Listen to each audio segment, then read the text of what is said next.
Hello, my name is Shaddai Tembo, your host for this week's TTS Talking Early Years podcast. I'm a lecturer in early childhood studies at Bath Spa University and an associate lecturer at the Open University. I am a trustee for the Fatherhood Institute and an independent writer and speaker for critical early years. Now, throughout this series, we'll be exploring representation in the early years, inspiring you with guidance on ways to be more inclusive in your practice. And I am delighted to welcome to the host of the podcast today, Joss Cambridge-Simmons, as today's guest.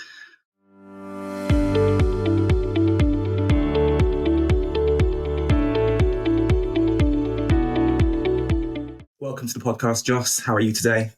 I'm amazing, thank you. I'm really well. I'm really well. Lovely to see you. Yeah, you too, Joss. We go back a long way, don't we? And it's lovely to have this conversation with you today. Definitely. But before we get started, perhaps you could give a quick introduction to yourself for our listeners. I'm Joss Cambridge-Simmons. I'm a teacher of love because as an early years educator, my ethos is love-led, which is child-led because I believe children are love. I'm the founder of my own childcare service called Jossy Care, and I'm also a chair member of Kind House, Black-owned soft play, Stay and Play in Hackney, which is actually quite new to my CV, so I'm quite proud of that. I offer ad hoc and temp childcare. I'm somewhat of a childcare specialist and an advocate for representation, equality, and all things child-led and adults doing the work so children don't have to. So that's me. Mm-hmm. Thanks for that, Joss. Now, to kick off this first episode with you, I think it's really important that we highlight the current context for a more diverse profession. What's it like in the early years profession? And what's your experience as a male nanny? My experience as an educator thus far is, from my lens, it's beautiful because it's emotive, it's fun, it's loving, it's challenging. I've realised I'm the point of call for blacklist for nearly all of my families that I work with and that I've been working with for the last 17 years because I've learned, even when I was a nursery teacher, you would realise a lot of your team members or families you might support, not less than likely, but sometimes would never have been this close to a black man, ever. So I'm the point of call for that. And I've realised it's made me want to be even more of myself. So authenticity has been something that I've really grown into work-wise. And how it is as an educator from my standpoint, it's quite fun. It can be challenging because society still does view men as one way inclined. So I've been in settings and households and people sometimes have to navigate with you like you're an everyday David, when not all Davids are the same if I'm going to call someone David. So I am not challenging that just by being who I am, where agencies constantly send me job applications. I'll be looking for sporty money. Nothing about me says I play sports. Unless you're basing it on what I look like, you're on then. And then also when parents reach out for my services and say, I'm looking for someone that's quite strict and disciplinarian. And then it's a disciplinarian. And I'm like, okay, I'm not strict. And that's my standpoint on it. So that's my lived life thus far in early years and my experiences. It's up and it's down, but it's more up than down, but it's a constant everyday challenge of people's stereotypes towards men, just in general, let alone men in early years. Yeah, absolutely. I think society has come a long way in the past 20 or 30 years within early years and how we understand children in childhood and also the workforce. But there are still a lot of challenges in place, specifically for men wanting to work with young children, aren't there? Yes, definitely. A lot of challenges in place are, I think it's the own personal mental block that we think people might perceive us a certain way when you say we want to work with children. And because of that, it's put a lot of men off, where said men are probably more present with their children in their households, but don't ever see themselves possibly doing something to do with children outside of parenting. And I'm a big believer in that it's not an issue about men in childcare, it's an issue of patriarchy. And the issue of patriarchy for me is if we all supported men in being who they want to be and creating their own narratives from themselves, being expressive, being emotive, being great communicators, attentive, being understanding of what being soft means and showing emotion, we would have more men that would understand they have traits that can benefit them in a educational space for children, whether it be secondary, primary, early years or nannying. And then I'm a big believer that the more men we have supporting children in early years due to patriarchy not being the thing would be hopefully less mums having to go through postnatal depression. For the simple fact, if you've got a present husband or present father for your child, it less than likely, if I'm a maternity nurse as a job, when I come home, I'm going to understand 75% of my partner's parenting woes. So hopefully she wouldn't have to bear the grunt of of what comes with childbirth and comes after childbirth.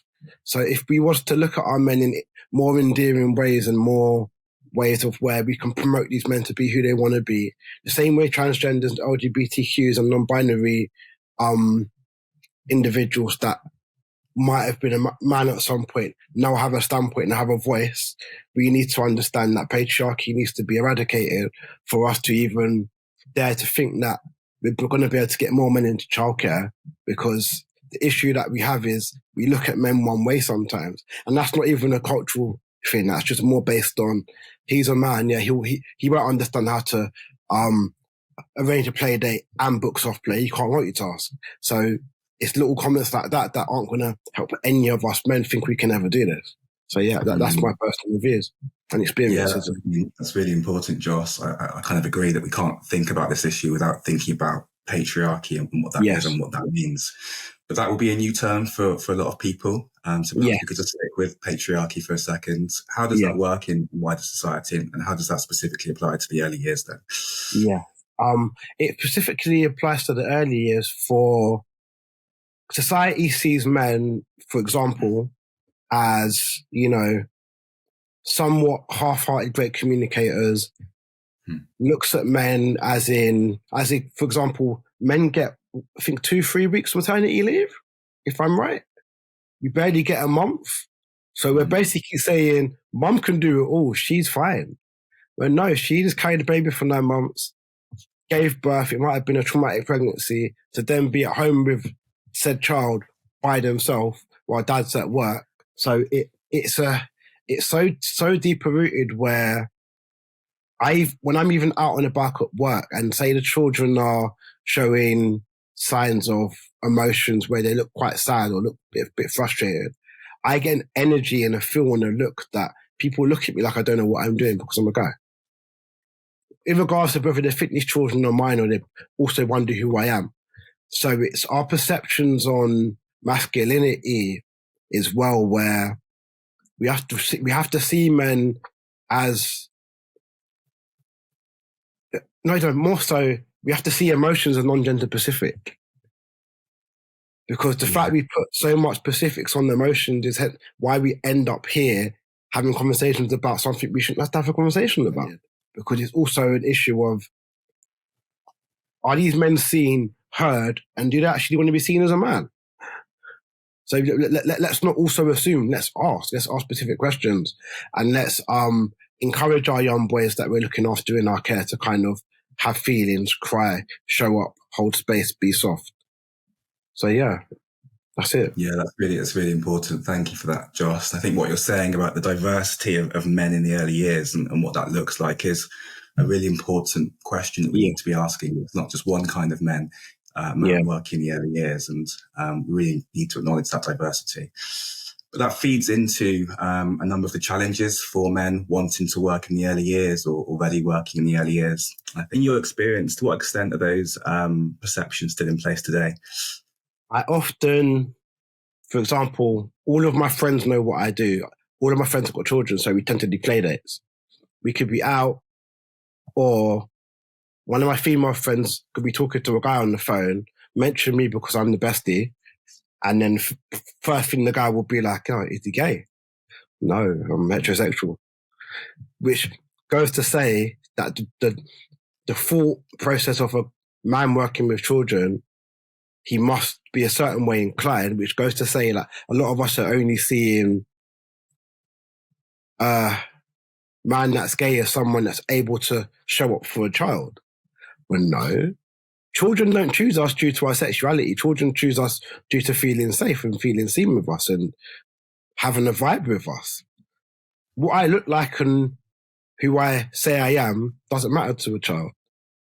And also how that looks like as well as the question you asked is people's, it's also it becomes our USP, my gender. When I've realised how bad that is, because women don't get to use their gender as a USP anywhere in this world. Women don't get to get further in life because they're women in a workplace where I've probably done extremely well work-wise and business-wise, one because of my practice and just who I am and how I've did it, but also due to my blackness and my gender. So I often have to ask myself, I have to make sure these families aren't using my services to just be in the call, to say to their friends, hey, we've got a black male nanny. And he's really into therapy and he's really spiritual. But it sounds really cool. Having a male nanny is quite cool. It's the topic of a school gate conversation. And then the other side of it is the sexualization of men with children, which I know a lot of men get put off because a lot of men just want to work with children, do a great job, go home, do it again the next day. They don't want to be looked at as constantly being told they're cute because of the job they're choosing. Because in that space of now where you're being looked at a certain way, you might not know how to navigate that professionally. So our perceptions of men based on where they come from, what they look like, needs to change as well, because if me and you wasn't so steadfast on who we are, we wouldn't have got where we are right now. We wouldn't have dared to go into that nursery and did a great job, failed at a job, then tried again. But bearing in mind, you can't put race aside, but if you look at gender, our gender alone doesn't tell us to go and do the work we're doing. We was raised soft and we was raised with love and raised with attentiveness, but we never realized that those are the same skill sets that could get you a life-fulfilling, purposeful job, like I have. So we really need to raise our men and raise our children with the ethos of love is love, feelings are feelings, and emotions are something everyone has. You want to be communicative, you want to be present, you want to be soft, you want to be heard, you want to be seen. And those are the traits that we need to instill into our men for them to even consider wanting to be in enduring, caring, attentive roles in society. So yeah, that's really, really important, Joss. I think what you're talking about there is that play between identity as being a man in the early years. Yeah, it necessarily matters because we are men working in the early years, but we don't want it to matter to the extent that it becomes tokenistic, that people only want a man in the early years to show off to their kind of other parents and friends. It's a really, really important point that you're raising there. I also think it's important to think about society's perspective of the early professions. So it's one thing to think about the man's role and whether they want to work in the early years or not. But society's view of the early years as a whole, in your view, is it given the status that it deserves, and how much does the gender imbalance feed into that? The status of early years in general is also, even in colleges, I know growing up, you would get put on MVQ in childcare if you failed your GCSEs. So for my generation and the generation before of nursery workers that have been in it 15 plus years, less than likely haven't even been supported to even renew their GCSEs, but got told, go and work in the nursery. To now have a new generation of educators that have got uni degrees, where the disruptiveness in between that within a setting for one team's going to think they're better than the other. And then how do we bring that into a space where, you can all actually be on the same page and work the same in regards to your qualifications. So society needs to actually see us as the same way they would see the NHS staff. Because you can't be at work if you haven't got childcare. You can't do your job without childcare. Mm-hmm. Even a stay-at-home parent needs grace and time away from their children. So society needs to view us educators and nannies and teachers as needed for society to actually be where it is. Also, where in early years, the first 5 years of a child's life is the most important. So we're creating the next creators, next world leaders, the next group of children that hopefully won't have to do the work that we've had to do in ourselves due to trauma. Where, aid in a society of children that are going to be able to be seen, be heard, have voices, be who they want to be, and change who they want to be as well, because there's no longer no rules, as my friends say. So the view on early years from society isn't still anywhere it should be. People only respect what I did because of how far it's got. Not everybody, but I get respect because, okay, I sit on podcasts and I have a business. Shaddai has to mention his degrees and his doctor title for people to turn around and be like, oh, that's what you do. You're a doctor. No, before I'm a doctor, I'm an educator. And at heart, I'm a nursery practitioner at heart. Like everything else aside, that's at my core. But we have to, regardless of your gender, what you look like, have to go and explain in detail what you do for people to even dare to say, yeah, that's a great job. So, yeah. Absolutely. You're right. We do have to kind of highlight ourselves and make ourselves explicit in terms of what we're doing in a way that other practitioners might not necessarily have to. We've opened up a can of worms in this first episode, Joss. There's some really important insights that you've shared that I hope listeners are enjoying listening along to. We'll pick up some of these in future episodes, but that's a great place to leave it there for now. Thank you, Joss. Thank you.